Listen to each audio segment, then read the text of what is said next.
चकोरी संयोगिता के कक्ष में आई और संयोगिता ने उस पर ऐसे व्यंग किए कि जिससे चकोरी की आत्मा चीख उठी, मगर वो राजकुमारी को उत्तर न दे सकी क्योंकि अभी वो समय नहीं आया था। इधर अनंगपाल तोमर परेशान पृथ्वीराज के कक्ष में आए और उन्होंने पृथ्वीराज को जब सेवक की वेशभूषा में देखा तो वो आश्चर्यचकित हो गए। पृथ्वीराज ने उन्हें बताया कि वो कन्नौज जयचंद के निमंत्रण पर जा रहे हैं और इसका उद्देश्य है राजकुमारी संयोगिता से मिलना। जब अनंगपाल को पृथ्वीराज और संयोगिता के प्रेम के बारे में पता चला तो उन्होंने पृथ्वीराज से वचन लिया कि वो राजकुमारी संयोगिता को उनकी पुत्र वधू बनाकर अनंगपुर लाएंगे। इधर पृथ्वीराज और चंद्रवरदाई स्वामी और सेवक के रूप में कन्नौज पहुंचे। वहां कन्नौज के कविराज ने उनका अपमान किया, जिसका उत्तर पृथ्वीराज ने दिया। जयचंद ने संयोगिता को कवि चंद्रवरदाई के आने का समाचार दिया और तभी जयचंद को पता चला कि पृथ्वीराज के 4 विद्रोही सामंत उससे मिलने आए हैं। और ये जानकर मैं सोचने लगी कि यदि उनमें से किसी ने पृथ्वीराज को पहचान लिया तो क्या होगा।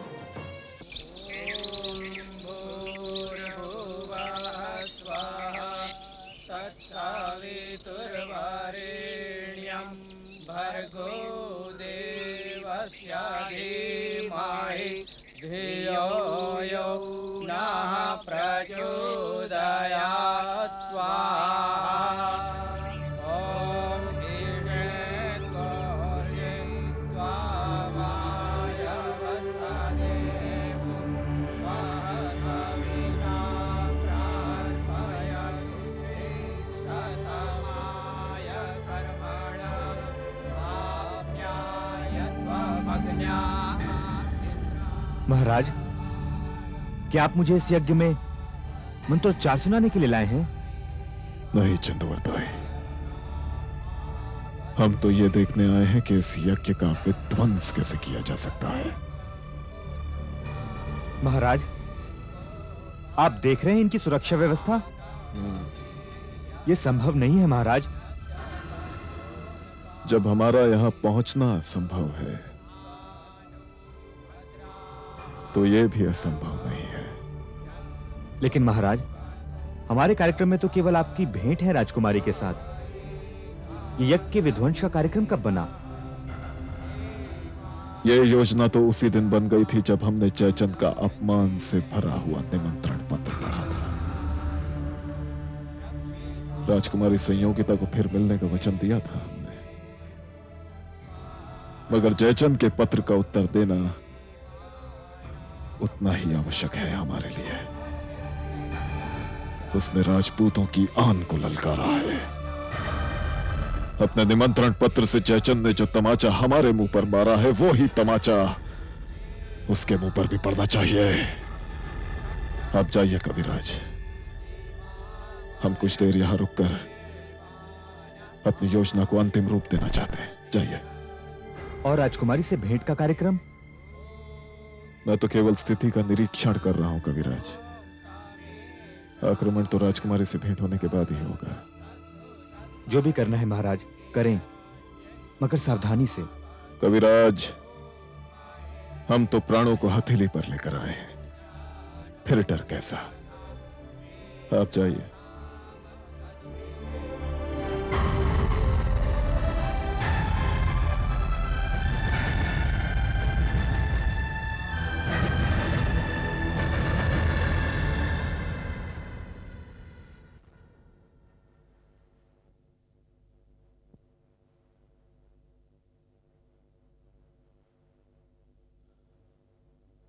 कविराज।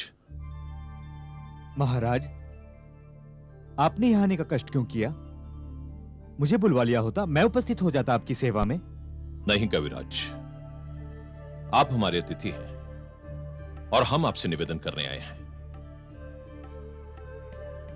जिसका शिष्टाचार के नाते हमें अधिकार नहीं है। नहीं महाराज, आप आज्ञा दीजिए मुझे। नहीं कविराज, मेरी पुत्री संयुक्ता जो काव्य कला में निपुण है और उसे काशी विद्यापीठ से महाकवि कालिदास पर विशेष सम्मान भी प्राप्त हो चुका है। मेरा निवेदन है क्या मेरे साथ चलकर उसका काव्य कला में मार्गदर्शन करें, उसे अपने दोहे सुनाएं, तो आपकी बड़ी कृपा होगी। महाराज, तो इसके लिए इतने संकोच की क्या आवश्यकता है? शायद आप नहीं जानते कि महान से महान और छोटे से छोटा कवि भी यही चाहता है कि उसे कोई सुने, उसकी प्रशंसा करे।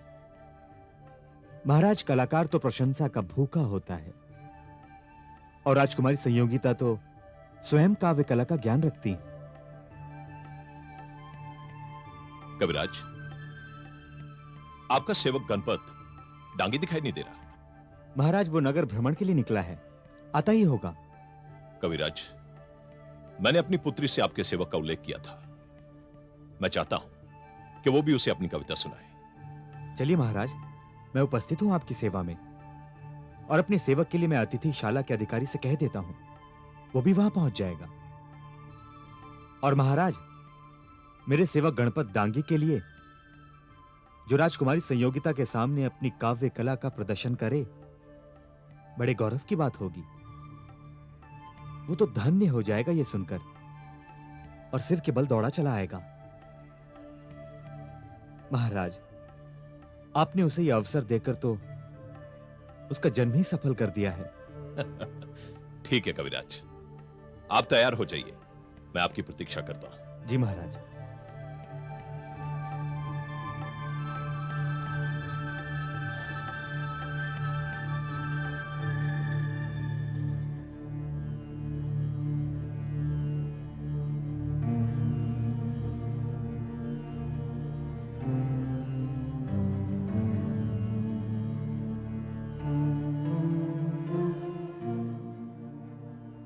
पुत्री संयोगिता। मासा, पुत्री, तुम्हारे पिताजी महाकवि चंद्रवरदाई को लेकर आते ही होंगे।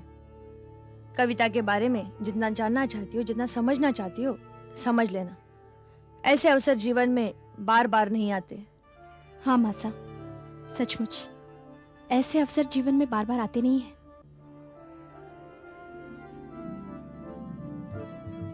पुत्री संयोगिता, पिताजी। आइए। पुत्री, यह महाकवि चंद्रवरदाई और यह है मेरी पुत्री संयोगिता। प्रणाम राजकुमारी। प्रणाम। आइए महाकवि, अपना आसन ग्रहण आइए। कीजिए। ये हमारा परम सौभाग्य है कि आप जैसे महाकवि हमारे राज्य में आए। बैठिए महारानी। पुत्री, मैंने कविराज से निवेदन कर दिया है, अब तुम अपनी इच्छा अनुसार इनके साथ वार्तालाप कर सकती हो। थोड़ी देर के पश्चात इनका सेवक गणपत डांगी भी आ जाएगा, जिसका विशेष उल्लेख मैंने तुमसे कर दिया था। पिताजी, महाकवि चंद्रवरदाई को सुनने के बाद किसी और को सुना जा सकता है? राजकुमारी, इसका उत्तर महाराज जयचंद नहीं, मैं तुम्हें दे सकता हूं। माना कि मेरे सेवक गणपत डांगी से अभी तक आप परिचित नहीं हैं, मगर मेरा दावा है कि यदि एक बार आप उसे सुन लें तो इसके पश्चात दूसरा कोई नहीं जचेगा आपको। कविराज, ऐसा भी क्या है गणपत डांगी में? इसका उत्तर अब मैं नहीं, आप स्वयं देंगे राजकुमारी, गणपत डांगी को सुनने के बाद। कविराज, जब आप कह रहे हैं तो सत्य ही होगा। मैं केवल सत्य ही कहता हूं राजकुमारी। हमने कहा था ना पुत्री, देखो अब तो कवि चंद्रवरदाई ने भी हमारी बात पर अपनी सच्चाई की मोहर लगा दी है। अच्छा, हम चलते हैं। प्रणाम महाराज। प्रणाम। आइए महाराज।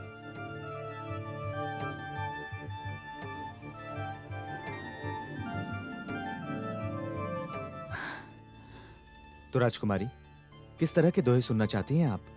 हमारी विवशता को क्षमा कीजिए कविराज। आपसे कविता सुनना तो सचमुच बड़े सौभाग्य की बात होगी, लेकिन इस समय हमारा व्याकुल मन आपके मुख से महाराज पृथ्वीराज के कुशल समाचार सुनना चाहता है। राजकुमारी, महाराज पृथ्वीराज चौहान स्वस्थ हैं, सकुशल हैं, किंतु आपसे मिलने के लिए उतने ही व्याकुल हैं जितनी आप उनसे मिलने के लिए। कविराज, अगर वो सचमुच हमसे मिलने के लिए इतने व्याकुल होते तो अपने वचनानुसार वो हमसे मिलने अवश्य आते। कविराज, लाज हमारी जिह्वा पर उन शब्दों को आने से रोक रही है जो हम कहना चाहते हैं। आप तो कवि हैं, क्या आप नहीं जानते कि विरह में एक स्त्री के मन की दशा क्या होती है? हमने तो सुना था कि अपने वचन का पालन करने के लिए महाराज पृथ्वीराज चौहान अपने प्राण भी दांव पर लगा देते हैं। आपने सत्य ही सुना है राजकुमारी। आज तक मेरे जीवन में ऐसा कोई क्षण नहीं आया कि जब मैंने ये देखा हो कि महाराज पृथ्वीराज चौहान ने किसी को वचन तो दिया हो मगर उसका पालन न किया हो। चलिए राजकुमारी, मैं आपके मनोरंजन के लिए आपको दोहे सुनाता हूं और थोड़ी ही देर में मेरा सेवक भी आ जाएगा। कविराज, आपका सेवक महान होगा, लेकिन आपसे तो महान नहीं हो सकता ना। और इस समय हम केवल महाराज पृथ्वीराज चौहान के विषय में जानना चाहते हैं। अब आप इसे दोहे में सुनाइए या यूं ही। राजकुमारी, मैं एक बार फिर कहता हूं आपसे, जो कुछ आप सुनना चाहती हैं वो मेरे सेवक गणपत डांगी से अच्छा कोई नहीं सुना सकता आपको। वही आपकी समस्या का समाधान कर सकता है। कविराज, आप भी। सेवा में सेवक उपस्थित है कविराज। लीजिए, आ गया हमारा सेवक गणपत डांगी।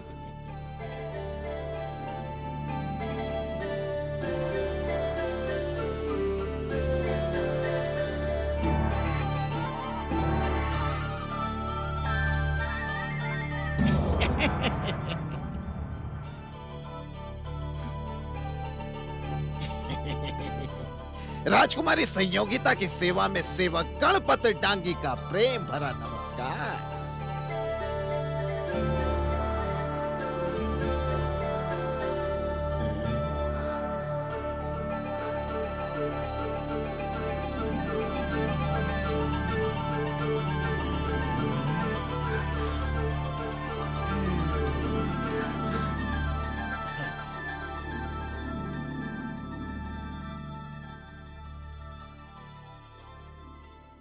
महाराज, आप?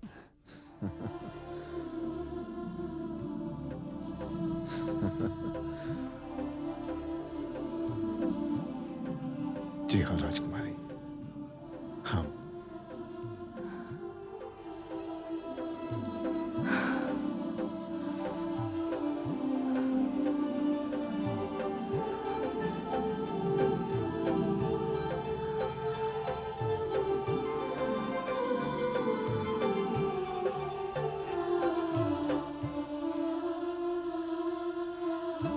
गणपत, राजकुमारी, गणपत,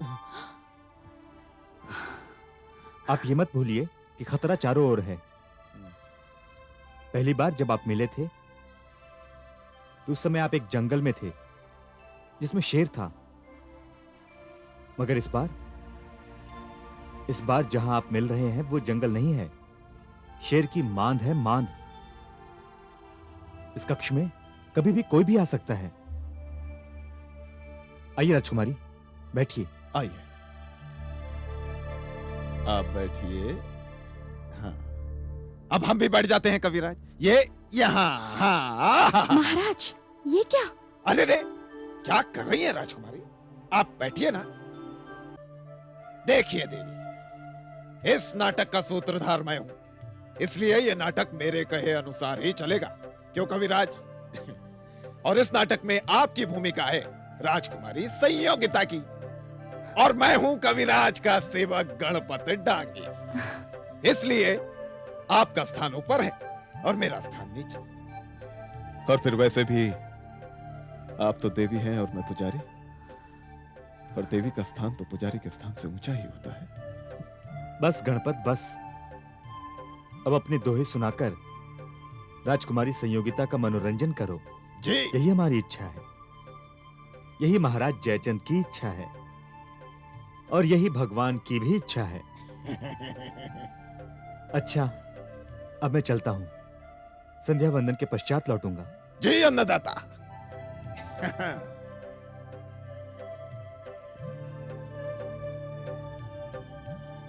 हाँ तो राजकुमारी,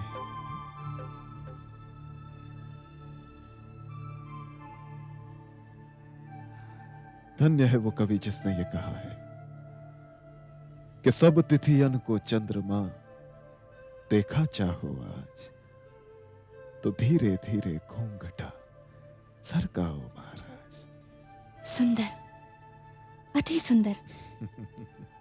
किंतु महाराज, हम्म, ये समय जो हमें मिला है बहुत अनमोल है। हाँ राजकुमारी, आपके साथ जो भी समय बीतेगा अनमोल ही होगा।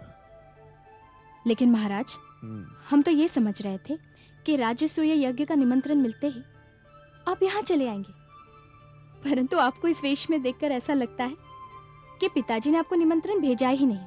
नहीं राजकुमारी, आपके पिताजी ने हमें निमंत्रण भेजा था और उसी निमंत्रण के अनुसार हम इस वेश में आए हैं। क्या पिताजी ने आपको ऐसा निमंत्रण भेजा? जी हाँ, उन्होंने निमंत्रण में लिखा था कि राजसूय यज्ञ में सेवकों की कमी है, तो उन्हीं के आदेश पर हम सेवक बनकर आए हैं यहाँ। पिताजी ने ऐसा व्यवहार किया आपके साथ? एक राजसूय यज्ञ करने वाला इतने छोटे स्तर पर भी सोच सकता है? जाने दीजिए ना राजकुमारी, वैसे ही हमारे पास समय बहुत कम है और मैं अपने नाना साहब महाराज अनंगपाल तोमर की इच्छा बताना चाहता हूं आपको। बताइए, क्या इच्छा है उनकी? राजकुमारी, यहां आने से पहले एक ही वचन पर उन्होंने मुझे यहां आने की अनुमति दी है कि आप उनकी पुत्रवधू बनकर अनंतपुर आए। आएंगी ना राजकुमारी? पुत्री, आपके पिताजी आ गए। पुत्री संयुक्ता। महाराज, महाराज जयचंद की जय हो। अरे सेवक गणपत डांगी, तुम यहाँ? जी महाराज। क्यों पुत्री संयुक्ता? मैंने गणपत डांगी के बारे में जो कुछ भी कहा था सत्य कहा था ना? हाँ पिताजी, आपने बिल्कुल सत्य कहा था। अगर हम इनसे ना मिलते, हमारा मतलब है अगर हम इन्हें ना सुनते, तो जीवन का एक बहुत बड़ा अवसर गंवा देते। और ये सब आपकी कृपा से हुआ है पिताजी। हमने इनके दोहे सुने, जी चाहता है कि सुनते ही रहें। अरे भाई, वो आपके महाकवि चंद्रवरदाई कहाँ हैं? जी महाराज, वो संध्या वंदन के लिए गए हैं। ओ, आते ही होंगे। अन्नदाता की जय हो।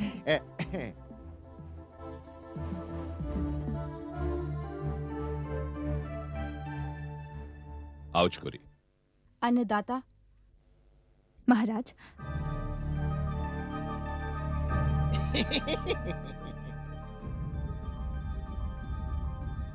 राजकुमारी संयोगिता की जय हो। चकोरी, मैं तुम्हारी प्रतीक्षा कर रहा था। अच्छा पुत्री, मैं चलता हूं, तुम इनके दोहे सुनो। धन्य हो महाराज। आओ चकोरी।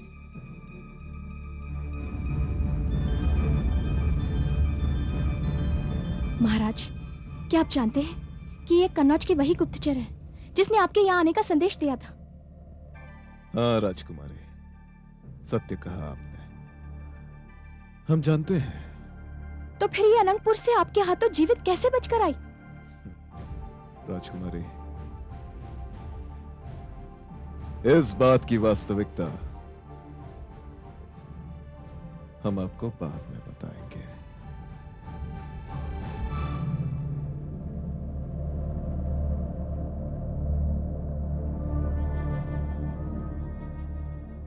चकोरी, तुम राजकुमारी के कक्ष में आकर अचानक चौंक पड़ी थी, उसका कारण क्या था? महाराज, मैं तो सचमुच घबरा गई थी, क्योंकि मैंने इस व्यक्ति को अनंतपुर में देखा था। मैं तब से यही सोच रही हूँ कि ये राजकुमारी के कक्ष में क्या कर रहा है। तुमने ठीक ही सोचा चकोरी। दरअसल वो व्यक्ति कवि चंद्रवरदाई का सेवक है। कवि चंद्रवरदाई का सेवक? मगर महाराज, इसका यहाँ क्या काम? तो इसका अर्थ यह हुआ कि तुम अभी तक नहीं जानती कि कवि चंद्रवरदाई यहां पधारे हैं। कवि चंद्रवरदाई पधारे हैं? मगर महाराज, वो यहाँ कैसे आ सकते हैं? चकोरी, जब कवि चंद्रवरदाई को इस बात का पता चला कि हमने राजसूय यज्ञ का आयोजन किया है, तो वो बिना निमंत्रण के ही चले आए। ब्राह्मण जुटाए और साथ में ले आए अपने सेवक को। चकोरी, क्या तुम जानती हो कि उनका यह सेवक महाकवि चंद्रवरदाई की तरह अपनी काव्य कला में निपुण है? क्या? सेवक और कवि? महाराज, इसका ये रूप मैंने अनंगपुर में नहीं देखा था। और सच तो यह है कि जब तक मैं अनंगपुर में रही, एक राजनर्तकी के रूप में रही, मेरा इन लोगों से वैसा कोई संपर्क नहीं था। नहीं चकोरी, हमें तुम्हारी निष्ठा पर कोई संदेह नहीं है। महाराज, जिस दिन आप मेरी निष्ठा पर संदेह करेंगे, वो दिन मेरे जीवन का अंतिम दिन होगा। नहीं चकोरी, हम तुम्हें इतनी जल्दी नहीं गवा सकते। अभी तो तुम्हें बहुत से काम करने हैं। हाँ, लेकिन एक बात ध्यान में रखना, जब तक कवि चंद्रवरदाई अतिथिशाला में रहें, तुम्हें उन पर नजर रखनी होगी। जी? देखो चकोरी, वैसे तो वो कवि है, ब्राह्मण है, लेकिन है तो शत्रु के पक्ष के ना। देखो, वैसे तो हमें उन पर संदेह नहीं, लेकिन उन पर नजर रखना उचित भी है और आवश्यक भी। अब तुम जा सकते हो चकोरी। प्रणाम महाराज। प्रणाम।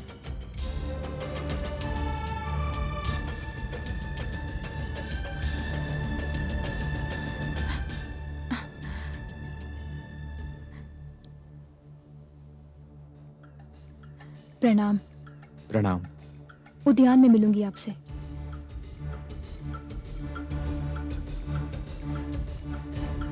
महाराज। आइए आइए आइए कविराज। प्रणाम महाराज।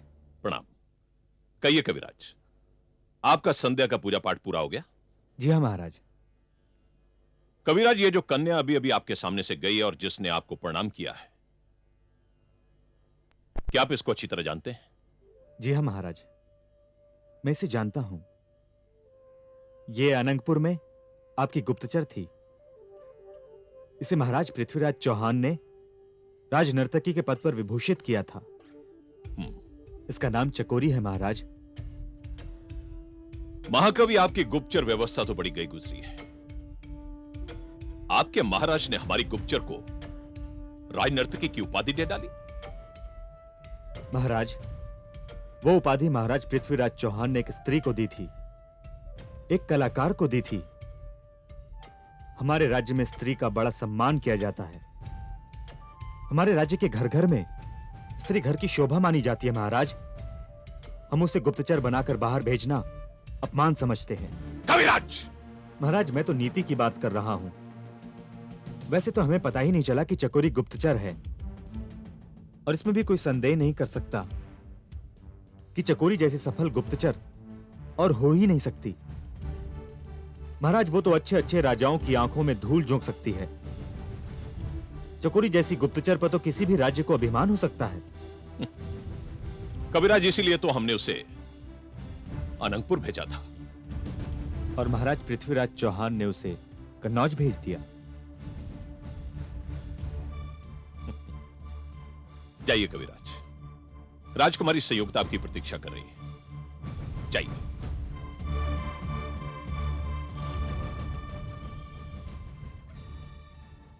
महाराज जयचंद, आप डाल डाल तो हम पात पात। हम फिर आपसे कह रहे हैं महाराज, आप यहाँ से चले जाइए। ये क्या राजकुमारी, मेहमानों का इस तरह स्वागत किया जाता है कन्नौज में? आप समझने की कोशिश नहीं कर रहे हैं। चकोरी ने आपको देखा और वो देखकर चौंक पड़ी। लगता है उसने आपको पहचान लिया है महाराज। अच्छा। आप समझ नहीं रहे महाराज। चकोरी पिताजी के साथ ही बाहर गई है। वो अवश्य ही पिताजी को आपके बारे में सब कुछ बता देगी। और आपके पूज्य पिताजी कहेंगे कि सेनापति जाओ, जाकर पृथ्वीराज चौहान को बंदी बनाकर हमारे सामने पेश करो, ताकि हम उसकी गर्दन उड़ा सके। नहीं महाराज, नहीं। आप इस बात को उपहास न समझे महाराज। हमारा तो मन घबरा रहा है, हमारी जान निकली जा रही है। आप चकोरी को नहीं जानते, वो कनौज की गुप्तचर है। राजकुमारी, क्या हम नहीं जानते उसे? तो फिर आप? राजकुमारी, राजकुमारी, चकोरी जब अनंगपुर में थी तब वो कन्नौज की ही गुप्तचर थी। हमने तो उसे वहीं पहचान लिया था। क्या? तो आपने उसे उसी वक्त मृत्युदंड क्यों नहीं दे दिया? क्या आप नहीं जानती हमारी परंपरा को? हमारे यहां नारी का अपमान नहीं किया जाता, उसका सम्मान किया जाता है। हमने चकोरी का अपराध क्षमा कर दिया। क्या? हाँ राजकुमारी, अब वो कन्नौज की गुप्तचर नहीं है, अनंगपुर की गुप्तचर है। अनंगपुर की गुप्तचर? जी हाँ, और वो हमारे मित्र महाकवि चंद्रवरदाय की प्रेमिका भी है। तो इसका अर्थ ये हुआ कि हमने चकोरी को बहुत गलत समझा। हमने उसे बहुत भला बुरा कहा महाराज। राजकुमारी, आपने जो कुछ भी कहा अनजाने में कहा है। लेकिन फिर भी हमें चकोरी से क्षमा मांगनी ही पड़ेगी। नहीं, इसकी आवश्यकता नहीं है। राजकुमारी, अब हम चलते हैं। फिर कब मिलेंगे महाराज? हम आप ही से तो मिलने आए हैं राजकुमारी। जब तक कन्नौज में है, भेंट तो होती ही रहेगी। सुनिए गणपत जी। कहिए राजकुमारी जी। जरा सावधानी से। धन्यवाद राजकुमारी संयोगिता।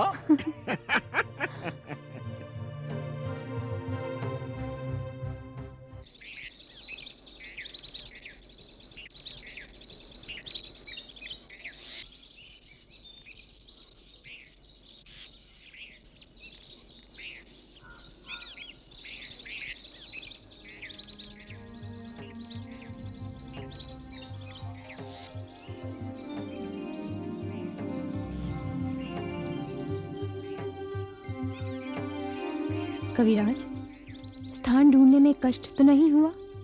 नई जगह ढूंढने में थोड़ी कठिनाई तो होती है। और मेरी विवशता यह है कि मैं खुलकर आपकी सहायता भी नहीं कर सकती। खुलकर ना सही, चोरी छिपे जो तुम सहायता कर रही हो, यही क्या कम है?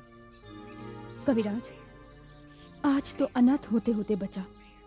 महाराज जयचंद को मुझ पर संदेह हो गया था जब मैं महाराज पृथ्वीराज चौहान को देखकर चौंकी थी। वो तो मुझसे भी पूछ रहे थे तुम्हारे बारे में। कविराज, वैसे महाराज जयचंद बड़े ही शक्की हैं। बात बात पर शक करना उनका स्वभाव है। वैसे आज मैंने उनके शक का निवारण कर दिया है। पर कविराज, आप लोग अपने प्राणों को संकट में डालकर कन्नौज आए, इसका कोई विशेष कारण है? चकोरी, मैं तो अब तक यही समझ रहा था कि महाराज पृथ्वीराज केवल अपनी प्रेमिका राजकुमारी संयोगिता से मिलने आए हैं, किंतु वो जिस उद्देश्य से यहां आए हैं उसका पता तो मुझे आज ही चला। तो क्या महाराज राजकुमारी संयोगिता से मिलने नहीं आए? वो राजकुमारी से भी मिलने आए हैं, मगर क्या कविराज? चकोरी, उनके यहां आने का असली उद्देश्य है महाराज जयचंद के राजसूय यज्ञ को भंग करना। क्या? कविराज, ये क्या कह रहे हैं आप? हाँ चकोरी, वो इसी उद्देश्य से यहां आए हैं और तुम्हें उनकी सहायता करनी होगी। पर कविराज, ये काम तो बड़ा कठिन है, और केवल कठिन ही नहीं, जोखिम से भरा हुआ है। आपने देखा नहीं, यज्ञ स्थल के चारों ओर सैनिकों का पहरा है। ऐसी कड़ी सुरक्षा व्यवस्था में मैं क्या सहायता कर सकती हूँ उनकी? कुछ भी हो चकोरी, जिसका नाम पृथ्वीराज चौहान है, वो जो एक बात अपने मन में ठान ले फिर उसे पूरा करके ही दिखाता है। और वैसे भी महाराज स्वयं तुमसे तुम्हारे निवास स्थान पर मिलने आ रहे हैं। क्या? डरो नहीं चकोरी, तुम्हें कुछ नहीं होगा।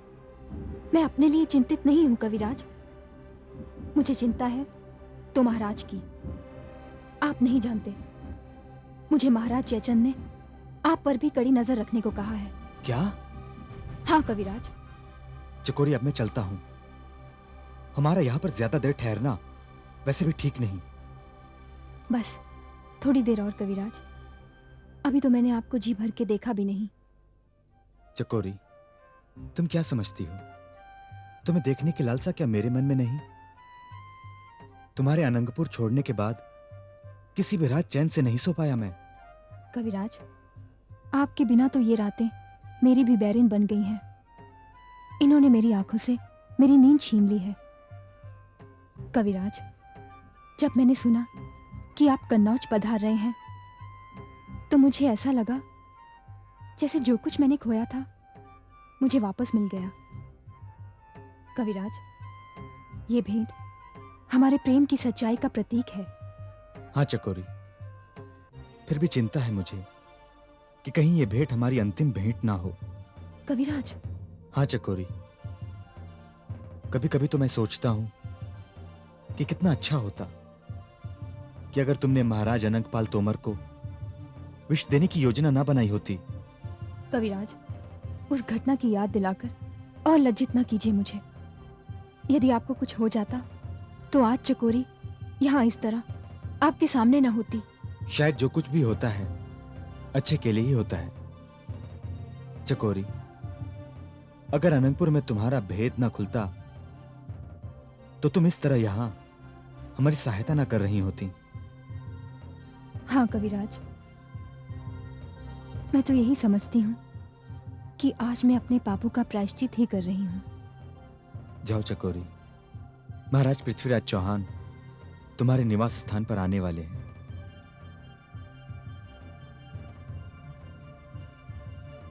जाओ चकोरी। हाँ कविराज।